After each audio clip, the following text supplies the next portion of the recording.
famille, vu qu'on est dans cette période d'avant Noël où les gens auront tendance à se retrouver avec leur famille pour Noël, pour la période des fêtes. Et aujourd'hui, on va voir les avantages qu'il y a à entretenir de bons rapports familiaux. Alors tout d'abord, on sait que la famille, c'est quelque chose de puissant. Les liens de sang sont vraiment forts. Et on peut le dire parce que trop souvent, même vous pouvez remarquer que dans votre famille, je ne sais pas si votre famille est à l'étranger, comme la mienne, si vous entendez qu'il y a eu quelque chose dans un pays où il y a un membre de votre famille, tout de suite vous vous sentez concerné, alors que si un membre de votre famille n'était pas dans ce lieu, ben, vous n'aurez pas le même élan de cœur. Parfois, on peut même voir dans certaines familles où les gens sont parfois en désaccord, mais dès qu'une tierce personne apparaît contre cette famille-là, mais tous s'unissent ensemble et ils vont combattre cette même cause commune. Donc vraiment, les liens de sang sont puissants. Et lorsqu'on sait entretenir des bons rapports familiaux, mais on se rend compte que la famille a tellement d'avantages et c'est des avantages que je vais vraiment vous encourager à développer au sein de votre famille. La liste que je vais donner n'est pas exhaustive, il y a encore plusieurs autres avantages, mais c'est déjà de très bons points. Alors, le premier avantage d'avoir de bons rapports familiaux, c'est que deux valent mieux qu'un. Oui, comme la Bible nous le dit, deux valent mieux qu'un. Il faut un minimum de deux pour former une famille, parce que sinon, on n'est pas une famille. Dieu a voulu, qu'on vienne sur cette terre par le canal d'un père, d'une mère, et c'est tout ça qui forme une famille. Et moi, ce que j'aime dans cet avantage, c'est que avoir développé des bons rapports en famille, avoir une famille, ça nous permet de gagner du temps. Ça nous permet de gagner du temps parce qu'on se connaît. Je prends un exemple, si on veut faire quelque chose, on se connaît déjà. Dans ma famille, je sais déjà quels sont les points faibles, les points forts de mes frères et de mes sœurs. Du coup, quand on a un projet familial, mais c'est tellement plus simple en fait, parce qu'on sait qui a quelle capacité, qui a quelle aptitude. Du coup, c'est facile. Et dès qu'il y a un projet, on assigne la bonne chose à la bonne personne et ça nous permet vraiment de gagner du temps. Donc, vous voyez tout le temps que vous pouvez gagner en famille. En plus, il y a des liens de confiance. Vous connaissez depuis que vous êtes petit, donc vous savez que vous pouvez faire confiance aux membres de votre famille. Donc, comme premier point, deux valent mieux qu'un. C'est ce que la Bible nous dit dans Ecclésiaste 4 au verset 9. Alors, dans le même ordre d'idée, un autre point qu'on peut mettre en avant, c'est le fait que la famille est toujours prête à nous accueillir et à nous relever parce que c'est notre maison. Alors, si je lis le Ecclésiaste que je viens de citer, le verset dit « Deux valent mieux qu'un parce qu'ils retirent un bon salaire de leur travail. » En plus, ça continue au verset 10 en disant « S'ils tombent, car s'ils tombent l'un de son... S'il tombe, l'un relève son compagnon. » C'est ça, pardon, excusez-moi. Mais malheur à celui qui est seul et qui tombe sans avoir un second pour le relever.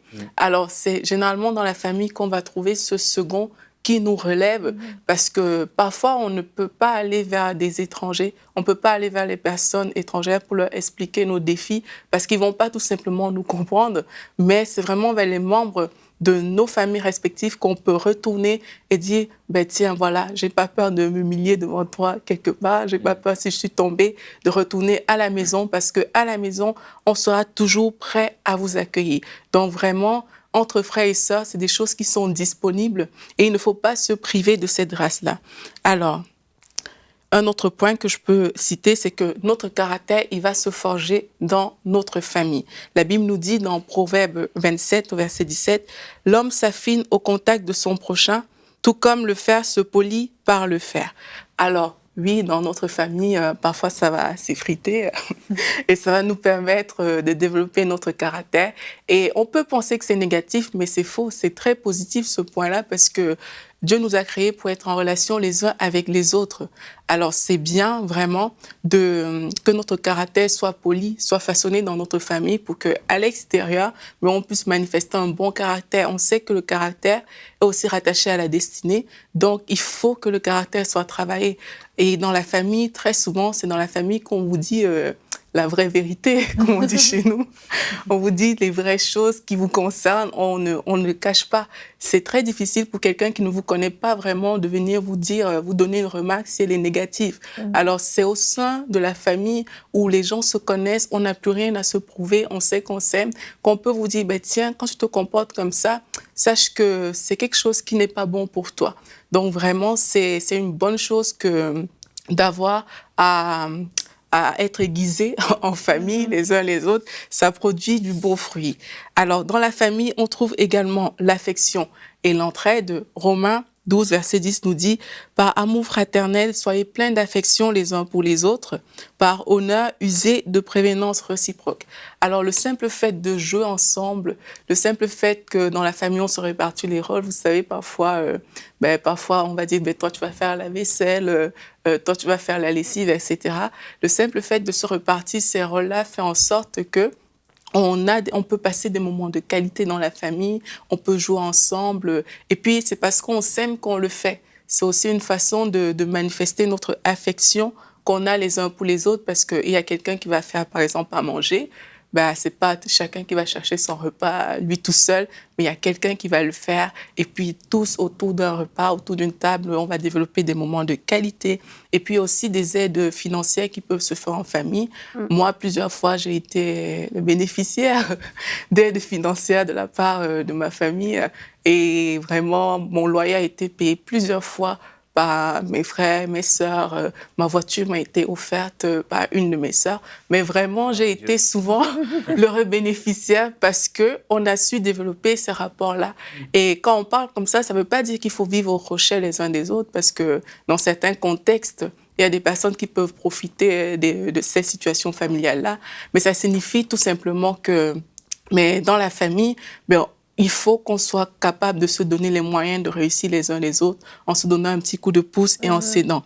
Alors, il y a des personnes, quand ils m'entendent parler, qui se disent « Mais de quoi elle parle? Elle ne connaît pas ma famille, c'est là. » Parce que peut-être toi, tu as eu la chance d'avoir une famille comme ça, mais moi, déjà, peut-être, je n'ai pas de famille. Ou alors, dans ma famille, c'est toujours des problèmes. Il n'y a jamais des bons temps. On est toujours dans des déchirements. Alors oui, la bonne nouvelle aujourd'hui, c'est que c'est vrai, ça peut arriver qu'on soit seul. Ça peut arriver que dans nos familles, il y ait beaucoup de problèmes. Mais si on n'a pas choisi notre famille naturelle, on peut choisir une famille qui est notre famille spirituelle. Lorsqu'on a donné notre vie à Jésus-Christ, on a amené à aller dans une église locale et on peut choisir cette famille-là, inspirée par l'Esprit de Dieu, bien sûr, et y aller et développer tous ces points qu'on a cités. Tout est disponible dans une église locale. Donc, si aujourd'hui, pendant ces temps, vous vous dites, moi, je suis toute seule, là où je suis, et peut-être que je vais finir mon année seule, non, vous pouvez vous rendre dans votre église locale où il y a des frères et des sœurs qui sont là pour manifester l'amour. Vous pouvez y aller aussi pour pouvoir déverser de cet amour-là. Donc, ne vous privez pas des atouts et des avantages considérables de la famille. Retrouvez la suite de ce programme dans l'émission Bonjour chez vous sur EMCI TV.